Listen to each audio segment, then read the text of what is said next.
আজকের আলোচনার পর্ব যারা বাংলা মেজর নিয়েছো আমাদের সিধু কানু বিরসা ইউনিভার্সিটির আন্ডারে যে কোনো কলেজে, তো তাদের সিলেবাস, কোশ্চেনের প্যাটার্ন, আদর্শ গাইডলাইন্স আমরা তোমাদেরকে আজকের ভিডিওর মাধ্যমে প্রোভাইড করছি।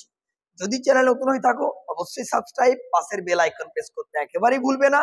এবং আজকের পুরো ভিডিওটা না টেনে পুরোটা দেখার অনুরোধ রইল। কেমন? চলো শুরু করি।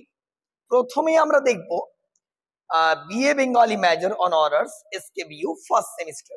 যারা একেবারে হয়তো দিশেহারা আছো, কিভাবে পড়বো বুঝতে পারছো না, তাদের এই ভিডিওটা দেখলে আশা করব কিছুটা হলেও উপকৃত তোমরা হবে। দেখো, প্রথমেই জানবো আমরা কিন্তু একটা কথা বলি, সাহিত্য নিয়ে পড়বো, ঠিক আছে? সাহিত্য ফার্স্ট সেমে আমাদের কিন্তু কোনো গল্প, কবিতা, নাটক, প্রবন্ধ কিচ্ছু নেই। কি পড়বো আমরা?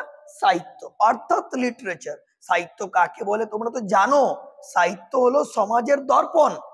Literature is the mirror of society, অর্থাৎ সমাজে যাবতীয় যা কিছু ঘটছে সাহিত্যে তারই প্রতিফলন ঘটে। যাই হোক, আমরা পড়বো দশম থেকে অষ্টাদশ শতাব্দী পর্যন্ত পড়বো, ঠিক আছে? দেখো, প্রথম আমাদের টপিক রয়েছে যুগ বিভাগ। যুগ বিভাগে আমরা কি পাবো? কালসীমা পড়বো, নিদর্শন পড়বো, অর্থাৎ আদি যুগ, মধ্যযুগ, আধুনিক যুগ কোন কোন নিদর্শন রয়েছে। যেমন তোমরা ক্লাস 11-এ পড়েছিলে চর্যাপদ। চর্যাপদকে আমরা অন্ধকারময় যুগ পড়ে এসেছি, যেটির আবিষ্কর্তা ছিলেন মহামহোপাধ্যায় হরপ্রসাদ শাস্ত্রী মহাশয়। নেপালের রাজদরবার থেকে তিনি এটা আবিষ্কার করেছিলেন, পড়েছো তোমরা? তো সেই নিদর্শনগুলো পড়বো আমরা। তারপর যুগ বিভাগটা কেন হলো, তার তাৎপর্য কি আছে সেটা। নেক্সট, প্রাচীন যুগের মধ্যে চর্যাগীতি আবিষ্কার পড়ব। ধর্মীয়, সামাজিক, সাহিত্যগত এবং ঐতিহাসিক প্রেক্ষিত নিয়ে পড়ব। এই পুরো টপিকটা কার আন্ডারে পড়ে গেল? না, যুগ বিভাগের আন্ডারে পড়ে গেল। I think you got it. Next, আদি মধ্যযুগ। এখানে পাবো আমরা তুর্কি আক্রমণ, শ্রীকৃষ্ণ কীর্তন কাব্য তোমরা পড়েছিলে, বড়ু চণ্ডীদাস, তাই না? বাঁকুড়া জেলার বনবিষ্ণুপুরের নিকটবর্তী কাকিল্লা গ্রামের দেবেন্দ্রনাথ মুখোপাধ্যায়ের বাড়ির গোয়াল ঘরের মাচা থেকে অযত্নে রক্ষিত এই পুঁথিটি পাওয়া গিয়েছিল। বসন্ত রঞ্জন রায় মহাশয় পড়েছিলেন 1309 বঙ্গাব্দ, বঙ্গীয় সাহিত্য পরিষদ থেকে এটি কিন্তু আবিষ্কৃত হয়েছিল। নেক্সট, মঙ্গল কাব্য পড়বো, মনসা মঙ্গল, বিজয় গুপ্তের লেখা।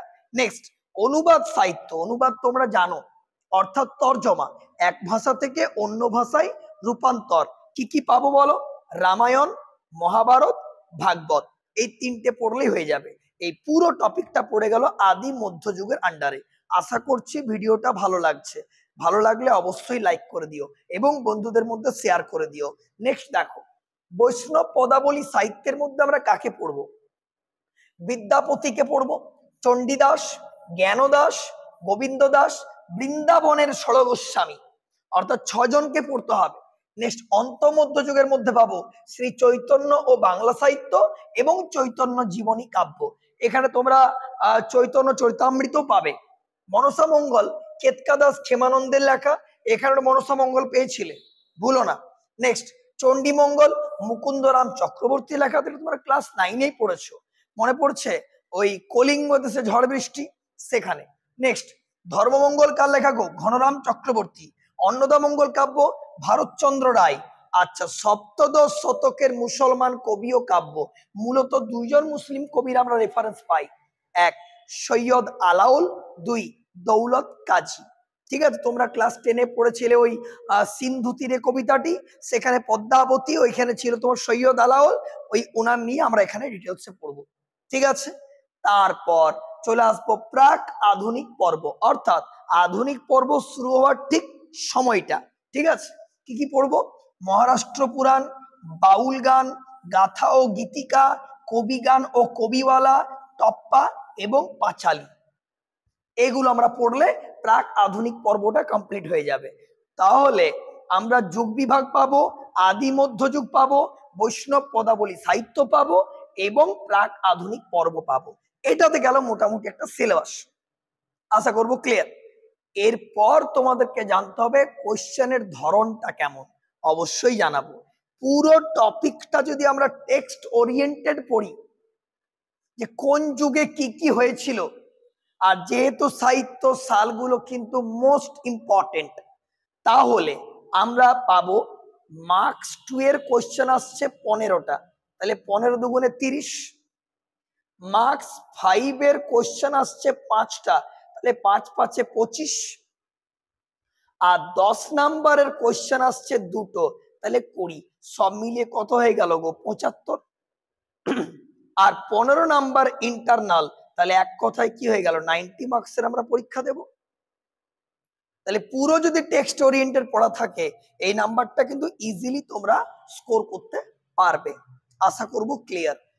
তাহলে পুরো চ্যাপ্টারটা বুঝে গেলে। এরপর আমাদের গল্প হচ্ছে, যদি তোমরা চাও আমাদের একাডেমিতে গাইডলাইন নিতে, আমরা তোমাদেরকে টেক্সট ওরিয়েন্টেড ম্যাটেরিয়াল প্রোভাইড করে আমরা গাইডলাইন দেব। যদি চাও স্ক্রিনে যে হোয়াটসঅ্যাপ নাম্বার, তাতে কিন্তু কল বা মেসেজ করে অ্যাডমিশন নিতেই পারো। এখানে অনলাইনেও ক্লাস হয়, আবার অফলাইনেও ক্লাস হয়। আজ এই অবধি, খুব শীঘ্র দেখা হবে তোমার সঙ্গে নেক্সট ভিডিও নিয়ে। টাটা।